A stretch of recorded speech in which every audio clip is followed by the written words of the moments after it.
All right, people of faith, let's take another walk.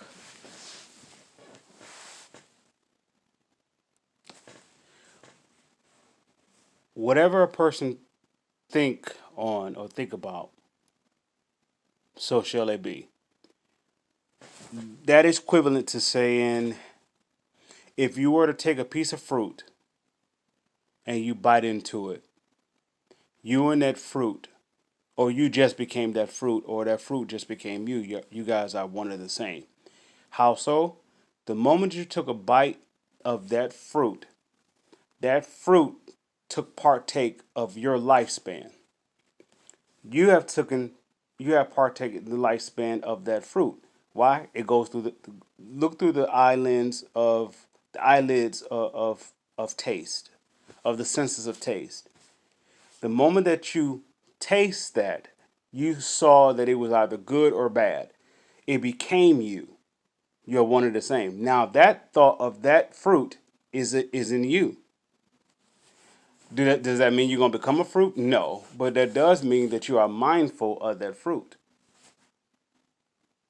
So with that being said, the nutrients that the fruit is going to produce inside of you is going to go beyond just being something edible or something that's good for taste or of sort. But I say that to say there's a lot of sicknesses and a lot of diseases, right, going around, and a lot of illnesses and so forth. In the midst of that, you hear more about COVID-19, pneumonia, so forth, and those different variations of different uh, illnesses, and those they have significant name. They have names for a significant reason. But how often, in that same breath, that the person that is saying COVID-19 or this, are they saying I'm preparing myself for the Lord? I'm preparing myself for the coming of the Lord. How many are with that self same breath that they are breathing, that they said that God is good because God gave them a new day, a new another day to see life, and then somehow something of death comes out of them. COVID-19, is that life or death? That's death because it's aiming to destroy. Anything that's aiming to kill, steal, and destroy is death. Anything that is going to give you righteousness, joy, and peace, that's life. Does COVID-19 give you life? No. But look at this way: the moment that the person getting in the moment that the soul gets in the atmosphere of the COVID-19, let's say not of the atmosphere of the epidemic or the virus, that's not that's not the disease. The disease is actually the atmosphere of it. So a person think about, so shall they be. If a person, if all you have to, all the soul has to, it's like a recordable um, motherboard, if you will. And the moment that the soul processes the thought, it becomes it. It could at any given moment it can report uh, a trace of it, right? Let's say, like for example, going back to the fruit.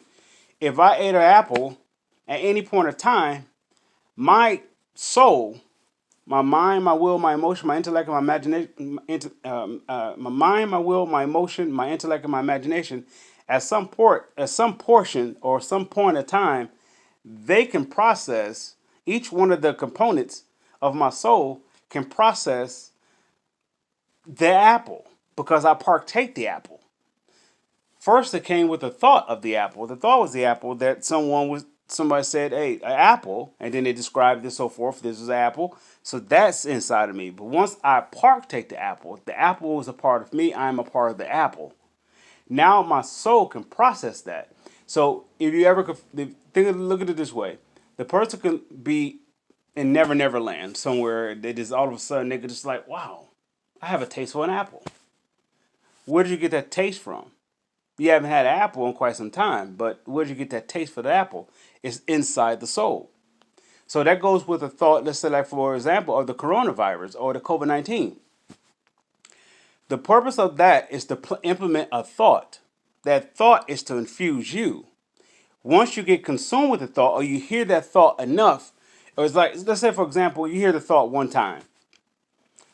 You go around different places, and that one thought has spread it, and everywhere you go, they're talking about it, right? So the thought that's inside of you, look at it, the first initial time that you heard about COVID-19, that was the seed. Now, every seed, like we know, needs, what is the soil? Our soil is our soul. Soul is the soil. Once the seed is planted inside the soul, which is the mind, the will, the emotion, intellect, and imagination, it needs watering. This is where you will go with the downpour, where people are just talking about it. That's the water. Or let's flip it. Let's make it about life. Let's make it about something good. Let's say Jesus is on his way on a return. Hallelujah. That is a great deal, right? So that's a seed that will be planted. That will need to be watered. So that means I will have to be an environment that's talking about that. Just let you know how life works versus death. How often are you hearing Jesus is returning as loud as the COVID-19? Let's make this even more clear. There's a chip, which I'm sure you probably heard about as a microchip. It's going to be the replacement of the debit card. There's a chip in a debit card. Look at it that way. The chip in the debit card or credit card and so forth, that self same chip, they have processed a smaller version to implement inside the skin. Why? That's going for the initial. Let me say it this way. For the sake of your free will and freedom, they're going to offer you security. The security is this is where nobody will be able to steal your identity, right? Because they would have to have you to have your identity.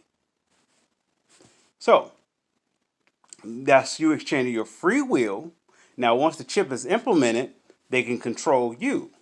So you don't know the ins and outs about the chip. But once it's in there, it can control you. Now it's controlling you, and there's your free will for the sake of what? Your security. Once you give up your security, you are what? A mindless drone. Once you give up your free will, you are a mindless drone. So the chip is here to replace the currency of a dollar or the dollar itself, money, paper itself, right? Money itself, the credit card remove the the paper is removing the paper dollar, right? This is look at it this way. How they used to have the 8 tracks. The 8 track got replaced by what? You could say vinyl records, but even with that, you could say let's go for a vehicle. The 8 tracks got replaced by tape deck, cassette tapes. Cassette tapes got replaced by uh, CDs. CDs got replaced by what? Digital download. That's what we are with the chip. So the credit card is going to replace the money, the paper. The chip is going to replace the credit card. But see, that's not even. We was concerned about the mark of the beast being on your right hand or your forehead, but the mark of the beast is actually which voice are you listening to? Are you listening to the voice of righteousness, joy, and peace, or are you listening to the voice of kill, steal, and destroy? The voice of kill, steal, and destroy is always the voice that makes you a God in your own eyes. That means you look to be served. You find ways to be served. In other words, find ways to get your way. Find ways to get comfortable. Find ways to get complacent. Find ways to make you sure you're on top. Make sure you're not the victim. Make sure that it goes by the way that you feel. You are a God in your own eyes, right? There's no servanthood for you. Servanthood is how can I say it? It's a reaction. It's not who you are. Servanthood becomes a thing that you do from time to time.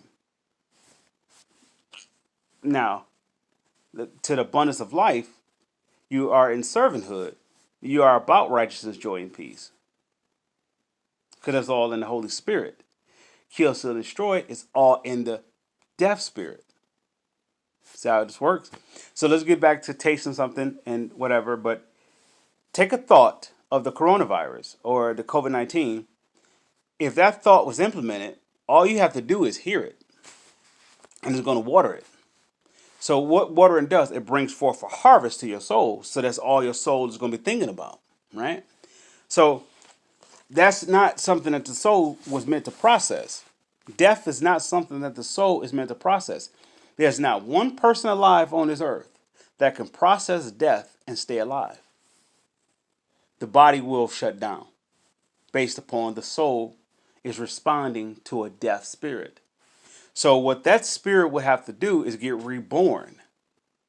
They would have to see Jesus as Lord and Master. They would have to kneel physically in one aspect, but in their soul will have to give up the throne of pride and arrogance, or that throne of that you're a God in your own eyes, knowing both good and evil. You're gonna have to give up that throne of self-righteousness.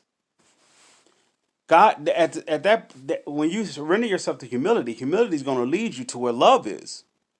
But you're going to have to be presented holy before love.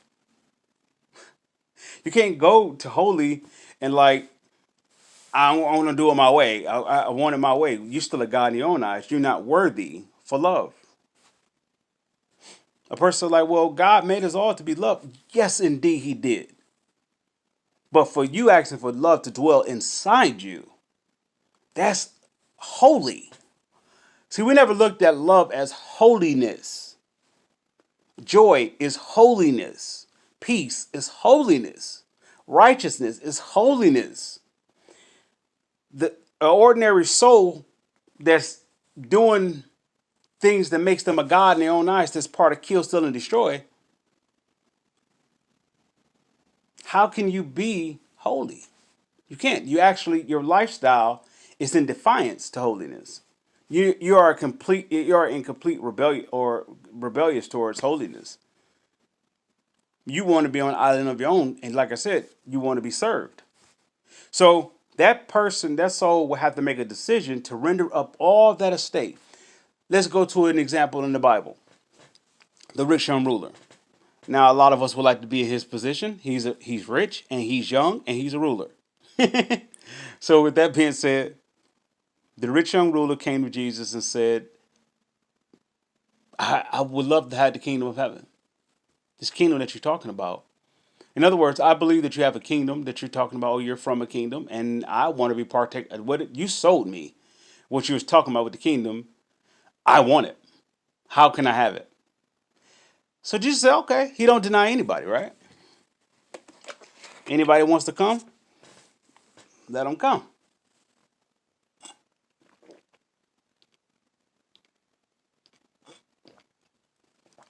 Excuse me.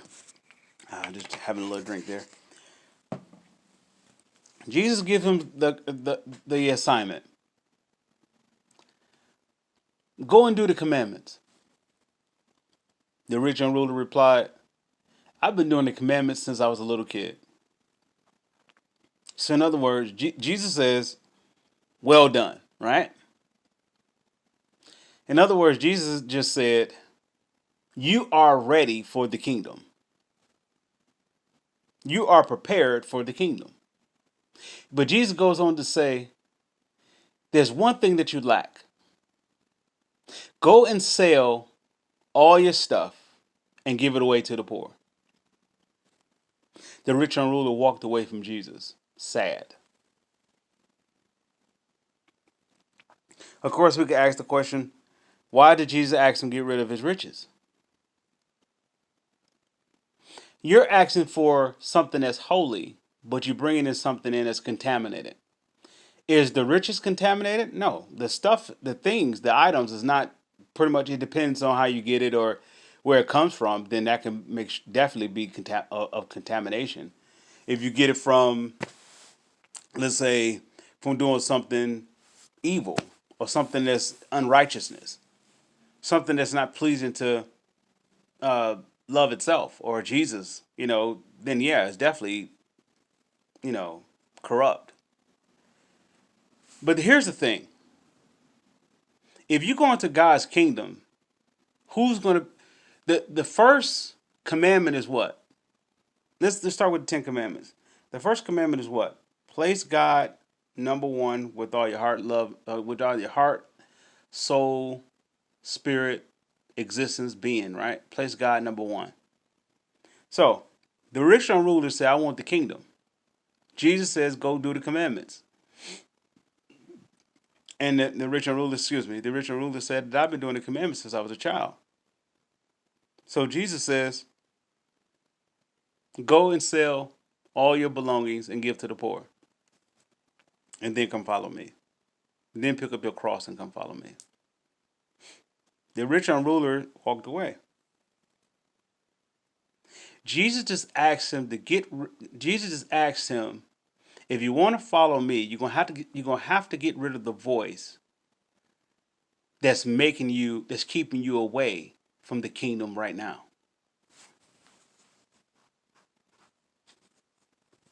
You want the kingdom? I'll give you the kingdom. But you're going to have to get rid of the voice that's going to keep you away from the kingdom. See, it's one thing to ask God to bless us, ask God to heal us, ask God to give us more of Himself, ask God to do all these things. God is only asking us to step away from the enemy, and you'll have everything. When you get Jesus, you get it all. But here's the thing: Satan is not trying to he's not trying to step away from us because he understands the power that comes with being with God. You know who you are. Once you come to Jesus, humility takes you by the hand and walks with you. You become to know you see such value of yourself. Let's say, like for example, I slept with 100 women, right? And I can say that's legit. Let's say like I slept with 100 women.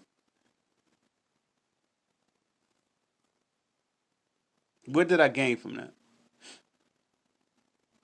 Nothing, but I could tell you I got destroyed from that. Now, Jesus coming to visit me in the hospital bed.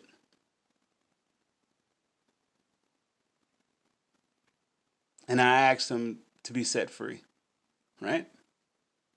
And so he saves me. What's the benefit of that? Inviting Jesus in, I get it all. Sleeping with 100 women, I get nothing but death. Inviting Jesus in, I get it all. I get it all. I get everything. I don't have to beg him for anything. Why? Begging is desperation, correct? That means you have pretty much you have no hope. You at the mercy of whoever that's willing to whoever that you're willing to approach. You're at their mercy. So what humility is going to do, what humility would like to do, is to wash you up. Let's go to the movie Coming to America. And the only reason I say that because this is a movie that's representing a kingdom. So there's order, right? There's established order. So those who are of citizen, those who are no, I'm sorry, those who were heirs of the throne of Zamunda. Let's say like you had the king, you had the prince, and so forth, right? Before when they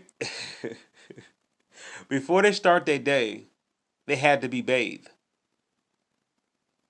they had to be scrubbed, they had to be cleaned. But did the king or did whatever did it do the cleaning? No, the servants did it, right? This is what humility wants to do with us. It wants to clean us from all the pride and all the arrogance, all the conceit, which is all deception, which is definitely all delusional because it made us a God in our own eyes. And that being a God of your own eyes separates you from the God that loves you. See, one thing about it, far as like when you're a God in your own eyes, you're only a God. The perks of being a God in your own in your eyes, the perks of being a God in your own eyes last just for a smidgen of time. Why only last for so long? The enemy took away the good of it. He took it. No, he didn't say took away the good, but he took away himself from it. The power that you was able to see, let's say like you was able to draw a mass amount of money, right? By being a God in your own eyes. Immediately, the newness of that opportunity dries up like a snap, real that fast. Why? Because the enemy left. Why? Because he left you with stolen goods. Everything the enemy has in his possession, he stole. And he's going to leave you with the debt. Let's make it, let's push it even closer. The enemy still, let's say, for example, you have a child of God, right? And let's say they have a position of authority. The enemy comes and say with an opportunity, and he says like, well,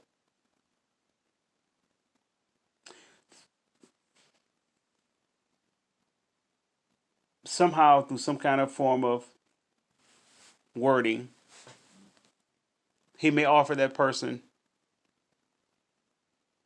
some land, some perks, some whatever, if you do this one thing. If you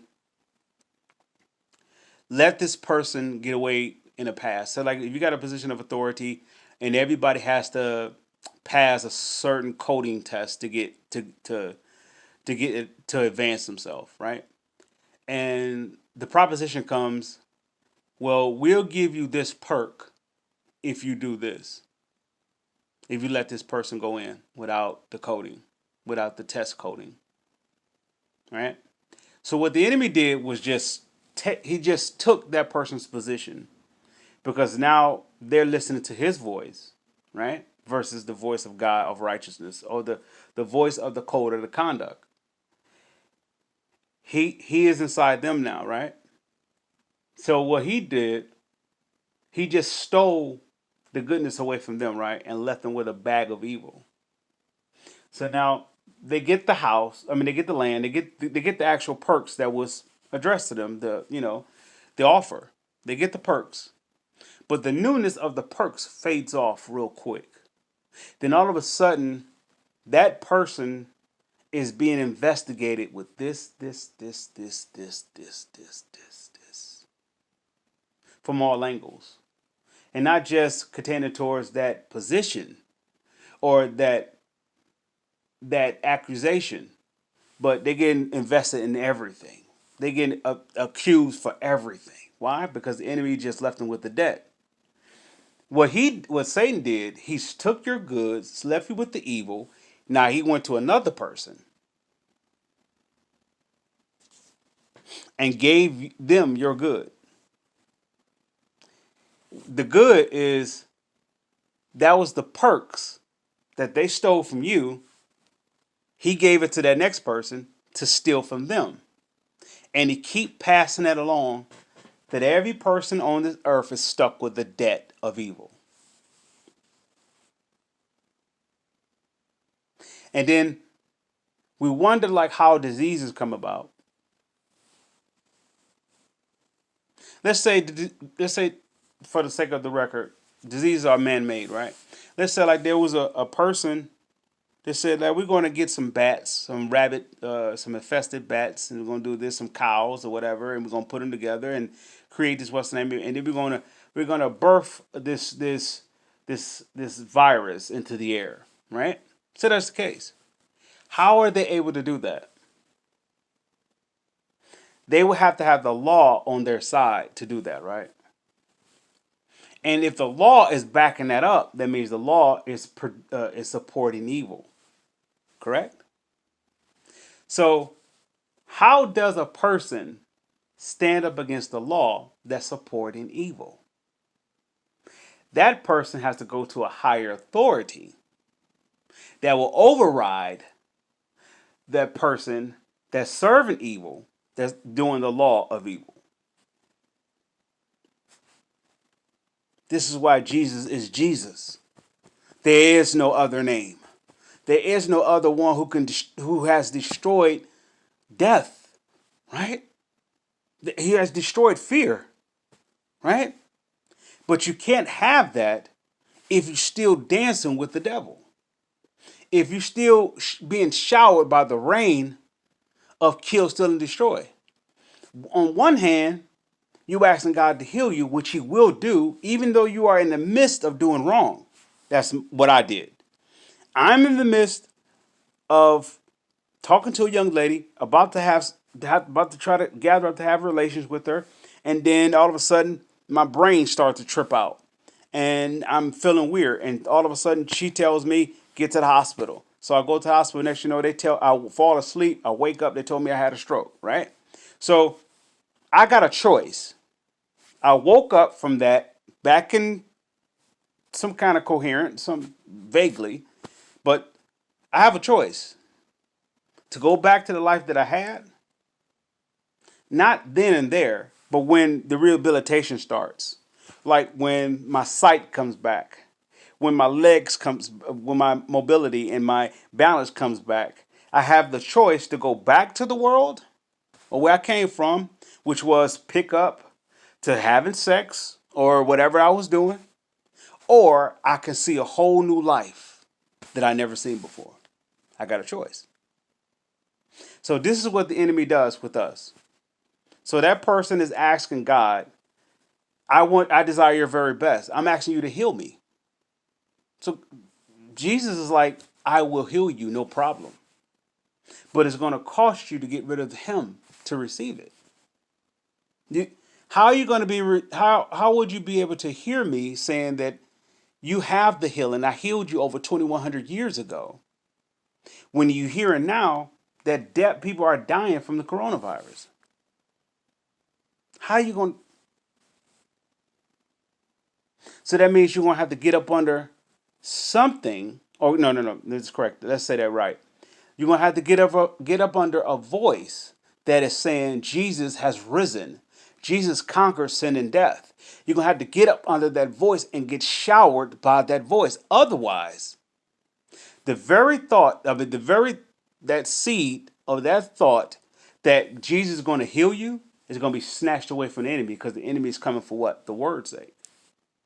He's not trying to allow you, he's trying to prevent you from getting up under the reign of God. When God reigns with his water, it's going to cleanse us from all unrighteousness inside the soul. If the soul is set free, everything else is taken care of. Why? Because the spirit is raised from the dead. If the soul is going to be transformed and set free, it's because the soul has surrendered to Jesus. And what I mean by that, that spirit has to take on the spirit of Jesus. You can't just say, like, I'm saved.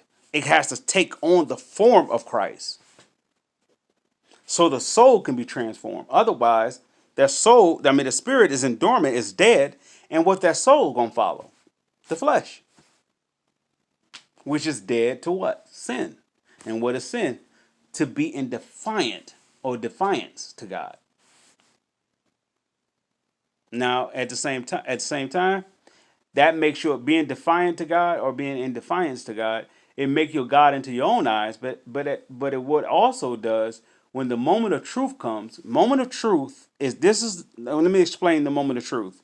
The moment of truth is the very moment that you are confronted with fear. The very moment that you are confronted with fear is the moment of truth.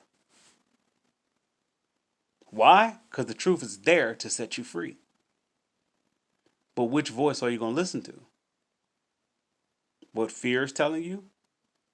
Or what the other voice is saying? What is the other voice?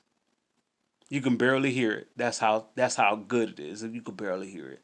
But the other voice is truth, and it says, like, you don't have to be afraid. Yeah, people are dying from that. But it's so much to go along with that you don't know. And quite frankly, it's none of our business. You can go along with being afraid, or you can Truth can say, I can show you a life for you that you have never seen before. There's two versions of us, two versions of existence. There's the life that you thought you knew, and there's the life that you never knew. The life you never knew is covered and behind the voice of Satan. So if you move Satan, you will see you in a way that you have never seen yourself before. There is no way that I can, there is no way without God I would have been able to stop watching pornography, stop being with women. There is no way without the power of God. There is no way. It's the reign of it, or it's around me too much. It's in music, it's in television, it's in people's conversation, it's in videos, it's in media, it's everywhere. There is no way I will be able to withstand it.